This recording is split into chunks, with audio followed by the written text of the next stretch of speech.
you can see behind me. আমরা তেল আবিবের কেন্দ্রস্থলে আছি। পিছনে দেখতে পাচ্ছেন ক্ষেপণাস্ত্রটি একটি ভবনে আঘাত হেনেছে। ইসরায়েলে ক্ষেপণাস্ত্র হামলার তীব্রতা বাড়িয়েছে ইরান। সামরিক ও পারমাণবিক স্থাপনায় হামলার জবাবে বৃহস্পতিবার ইরান থেকে ছোড়া ক্ষেপণাস্ত্রে বিপর্যস্ত এ শহর। ঘটনাস্থলে ছুটে আসে জরুরি বিভাগ। চারদিকে ধ্বংসস্তূপ। গুড়িয়ে দেয়া হয়েছে ইসরায়েলের প্রাণকেন্দ্র তেল আবিবের এই অট্টালিকা।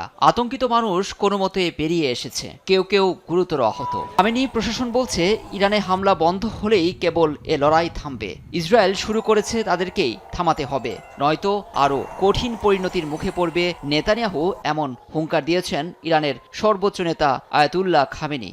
বিস্ফোরণের শব্দ শোনা গেছে তেল আবিবের হোলন ও জেরুজালেমেও। গত কয়েকদিনের মধ্যে এটাই ইসরায়েলে ইরানের সবচেয়ে বড় ক্ষেপণাস্ত্র হামলা বলে ধারণা করা হচ্ছে।